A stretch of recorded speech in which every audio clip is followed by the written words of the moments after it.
迎收看今天的汉天新闻，我是施方圆。首先来看国际方面的消息。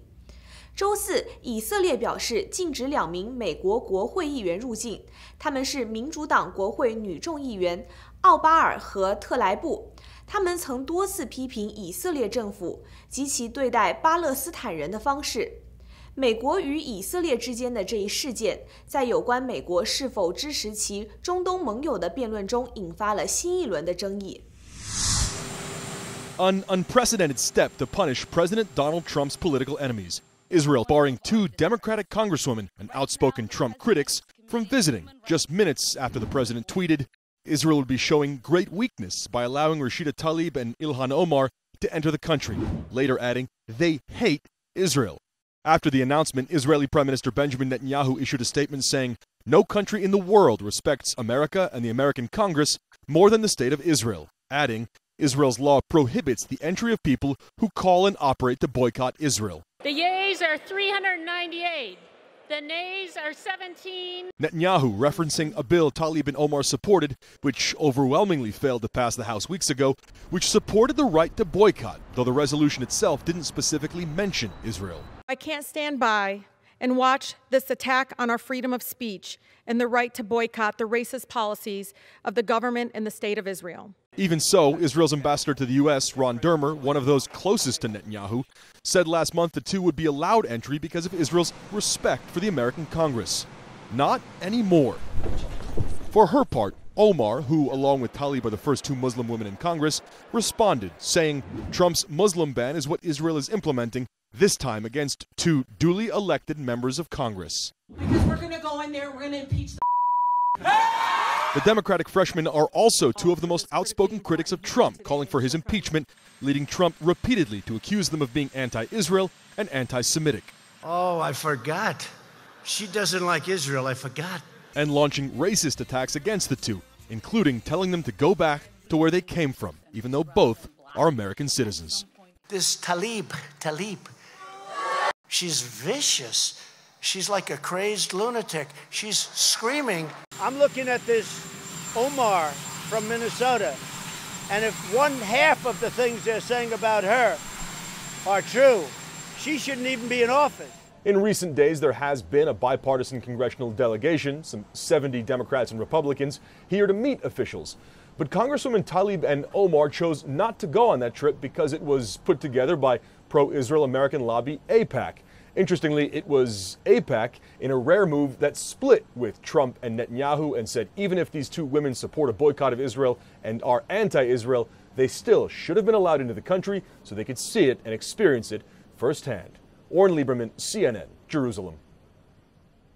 尽管距离俄罗斯发生爆炸事件已经过去数日，俄国军方也多次针对事件表态，但多方舆论依然指责俄罗斯是在掩盖真相。军方专家担心，俄罗斯正在秘密进行某种核实验，而这次爆炸是实验失败的结果。俄罗斯政府很有可能为了掩盖真相而导致后果恶化。Tonight, nuclear experts worry Vladimir Putin's government is trying to cover up a deadly nuclear explosion in Russia, risking lives in order to avoid revealing military secrets. It all began last Thursday after a mysterious explosion off Russia's northern coast. The U.S. believes the blast came during the testing of a nuclear-powered cruise missile. The Kremlin will only say some kind of liquid fuel ignited. I think the Russian state is going to try to maintain a brave face. They're trying to assure their public that there's absolutely no risk. I would not trust that. Scientists warn a failed nuclear reactor inside that missile, designed to help it fly thousands of miles through the sky, could now be at the bottom of the sea if, as Russian state media reported, the explosion occurred on a platform above the water. Scientists say the missile could have fallen in. With tides, wind, and rain factored in, they say, if this missile is leaking radioactive material in the water. Those that are down current for long distances could be exposed to radioactivity. It would be very troubling and worrying if that were the case. Russia's meteorological agency initially said radiation levels spiked at 4 to 16 times above the norm before going down. But Russian military officials later told state media that no dangerous substances got into the air. Among the crucial questions tonight, how far could any radiation have spread? In the air, it could spread hundreds of kilometers. On Wednesday, the Russian military ordered a nearby village to be evacuated due to military drills, then quickly scrapped the evacuation order. American analysts say they are concerned that if some areas are not evacuated now, the people who live there could become very sick, even though they may not show the symptoms of radiation sickness immediately. How long people are exposed to that is a key factor, and there may be health effects down the roads, higher incidence of cancer. Tonight, experts say Western intelligence agencies are likely scrambling to see what kind of recovery teams the Russians are sending to that area off their northern coast, and studying satellite images and communications intercepts to see how seriously they are treating the explosion. One think tank says it has already seen a Russian nuclear transport ship on public satellite photos. I would look for sniffer planes to obtain samples of the air to determine if there's any radioactive elements. I would also look for motherships, recovery ships, submersibles, deep dive robotic equipment. That will tell you what they're trying to recover and at what depth. 随着增长降温，贸易紧张关系导致全球经济受到的负面影响越来越大，全球经济受到的压力日益增加。周三，全世界各地都感受到了波动。美中贸易战使德国、中国经济萎缩和数据疲软，导致美股3大指数暴跌，债券市场发出预示美国经济衰退的信号。While the stock market was tumbling, President Trump was tweeting, blaming the Federal Reserve for new jitters on Wall Street that a recession could be around the corner, complaining the Federal Reserve acted far too quickly and now is very, very late on lowering interest rates. Yet another attack on Jerome Powell, his hand-picked chairman for the Federal Reserve this week. This guy's made a big mistake. He's made a big mistake. The head of the Fed. That was another beauty that I chose. Except the Fed. White House trade advisor Peter Navarro also pointed fingers at the Fed on Fox. The underlying fundamentals of the U.S. economy are solid as a rock. All we need to do is get the Fed basically to get the right interest rate policy. Yes, this is the Fed's slowdown. But here's what really worries Wall Street, something called an inverted yield curve, which happens when yields on 10-year Treasury bonds dip below 2-year Treasury yields, a highly technical but accurate warning sign of past recessions. It caught the eye of the president, who called the inverted yield curve crazy, blaming it on the Fed. But that didn't stop the Dow from plummeting, despite months of rosy projections from White House economic advisors like Larry Kudlow, who could barely contain his enthusiasm just last May. Wow. Low unemployment, high jobs, high wages, big consumer confidence, major productivity, and no inflation. It's totally awesome. We're killing it on the economy. Which may explain why the Trump administration is dialing back on its trade war with China, as Commerce Secretary Wilbur Ross praised the president's move to delay new tariffs on Chinese products to spare U.S. consumers during the upcoming holiday shopping season. Nobody wants to take any chance of disrupting the Christmas season. Just one day after the president also appeared to acknowledge what critics have said for months, that the Trump tariffs are hitting consumers. We're doing this for Christmas season, just in case some of the tariffs would have an impact on U.S. customers, but so far they've had virtually none.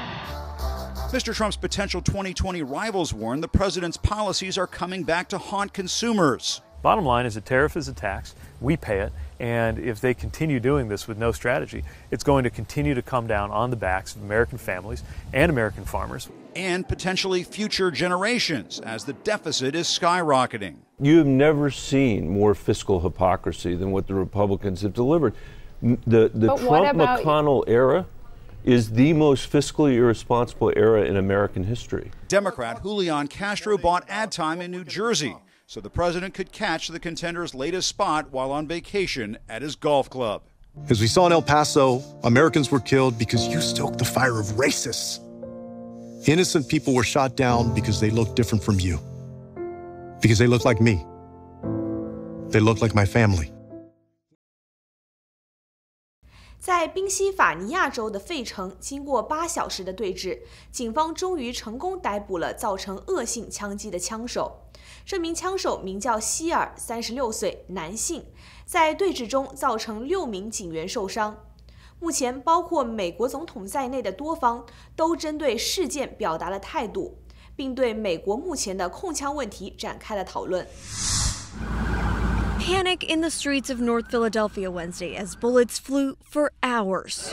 Police officers trying to serve a narcotics warrant entered a row house, and as they got to the kitchen area, they say 36-year-old Maurice Hill fired multiple rounds. But dealing with a violent felon who told me himself during negotiations that he had an extensive arrest record and that he did not want to deal with prison again. According to police, Hill barricaded himself inside for almost 8 hours and continued shooting, trapping some officers in the house. By the time he surrendered, 6 officers had been injured. There are many heroes from last night, probably too many to mention by name. Certainly, you know of the 6 officers who were struck by gunfire. The shooting adding fuel to the gun control debate. We need to start with really good gun legislation. Let's take guns out of the hands of people like this. Then they don't have the means to do the things that this jerk did last night. But President Trump had a different focus, tweeting the Philadelphia shooter should never have been allowed to be on the streets. He had a long and very dangerous criminal record. The president ending his tweet with a call to get tougher on street crime. I'm Camila Bernal reporting. 当地时间15日，美国科罗拉多州前州长希肯布鲁宣布退出民主党2020年总统大选党内初选，成为目前退出选战的第2人。但同时，民主党还有更多人正在考虑加入到2020年总统大选的队伍当中。目前激烈竞争的局面依然在持续之中。If at this moment we do not wake up to this threat, then we, as a country, will die in our sleep. That threat, according to former Texas Congressman Beto O'Rourke, is President Donald Trump. Donald Trump is the greatest threat to our ability to make progress on anything that we care about. O'Rourke is now going after Trump full force, blaming the president's rhetoric in part for the mass shooting that left 22 people dead in his hometown of El Paso. We saw the realization of his rhetoric, of his invitation to violence in our community, but it's not just in El Paso. Also to blame, he says, guns. Returning to the campaign trail after a 12-day break to mourn with his community, he's now calling for more gun control, including a mandatory buyback of assault weapons. I know that this is not politically easy. It's frankly why far too few people have proposed it. It's frankly why I have not proposed it in the past. And there's something else he's insisting. There have even been some who've suggested that I stay in Texas and run for Senate. But that would not be good enough for this community. As O'Rourke resumes his run, former Colorado Governor John Hickenlooper is dropping his presidential bid. Today, I'm ending my campaign for president. Announcing his candidacy in March, the former Colorado governor struggled to gain support. He didn't offer specifics today about his future plans, but left open the possibility of a run for the U.S. Senate against Republican incumbent Cory Gardner, who Democrats see as vulnerable. I've heard from so many Coloradans who want me to run for the United States Senate. I intend to give that some serious thought. 2名加州议员正在提出一项法案，禁止面部识别技术被应用到警方的随身监控录像设备中。他们的理由是，这一技术目前并不完善，可能存在误差，把无辜的人识别为罪犯。而无论是警方还是无辜民众，都不应该为潜在导致的悲剧负责。Police body cameras are supposed to hold law enforcement accountable for their actions, but combining the cameras with facial recognition software can be dangerous, according to the American Civil Liberties Union, which conducted a software test. So the ACLU ran all 120 members of the California legislature against a mugshot database using facial recognition technology. That system produced 26 false matches. And one of those matches involves San Francisco Assemblyman Phil Ting. My picture's right here. There are 26 legislators who were misidentified when they ran Amazon's recognition software through a mugshot database. Those lawmakers were falsely identified as potential criminals with previous arrest records, and that gives momentum at the Capitol to Phil Ting's bill, AB 1215 would ban facial recognition software in police body cams, even though it's not currently used by California law enforcement. The bill has support from Assemblyman Reginald Jones Sawyer, who was also falsely identified in the mugshot photos. He's concerned about the Olympics coming to Los Angeles in 2028. There'll be hundreds of thousands, millions of people there. They're going to use facial recognition throughout that. What if you get a lot of false positives, which would deploy officers to the wrong place when the real terrorists could be there? But law enforcement opponents like Citrus Heights Police Chief Ronald Lawrence, who is president of the California Police Chiefs Association, says their focus is on fighting crime. Police aren't using this tool to spy on people. We're using it as a means to identify criminals and reduce a criminal element in our communities. Legislators need to not stop us from keeping our communities safe. And keeping communities safe means using the most cutting-edge technology, according to Sean Rundle of the California Peace Officers Association. We're seeing in other states some more of this roll out, and we're hoping, that in California we don't jump the shark here and outlaw something that will be helpful down the line. 休息一下，马上回来。